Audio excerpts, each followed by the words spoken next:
my name is Amanda Davis, and I'm a photographer, a painter, a baker, a cultivator of plants, a musician,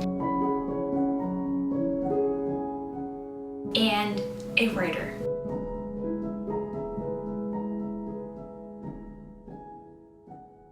I'm an entrepreneur, academic, and a lifelong learner. But at the core of my being, I'm an artist and a storyteller. Creativity flows out of me, and it comes from the depths of my soul because I truly love creating, storytelling, and art. I also love telling other people's stories and strongly believe in sharing them with others. I believe that God has gifted each of us with a unique story that needs to be told. I think at the core of our beings, we have the desire and the urge to create, to produce something. What I love about art and working in a craft is that the artist's story is intricately woven into everything they produce. But an untrained eye can miss the beautifully rich history of the artist's story. I'm so curious about the artist behind the pieces of art and the product of their craft. When I learn of their story, their art and craft suddenly come alive to me in a different way. And I hope it's the same for others with my art and the product of my craft. When I look around the world, I see the beauty in every culture, story, and person. We are all made up of stories and the cultures we come from and the cultures we choose to live in.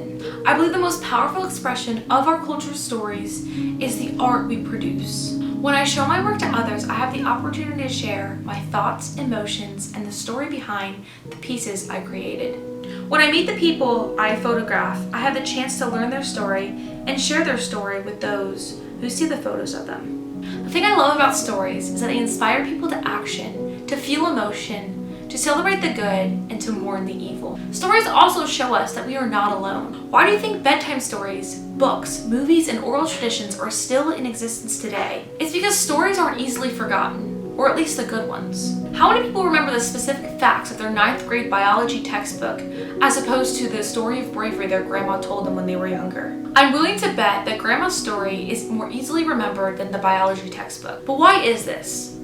Because stories stick. They stay with us. We are reminded of them in our moments of need and when we are helping others. Art and stories inevitably make us act and feel something whenever we come across it. Beauty, goodness, and truth jump out at us if we are paying attention. I've become more and more aware of the lack of beauty, goodness, and truth in this world.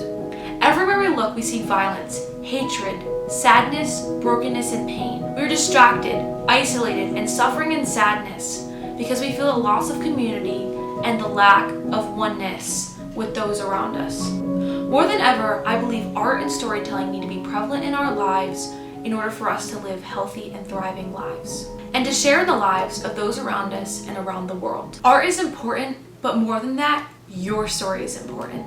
Now let's go tell it.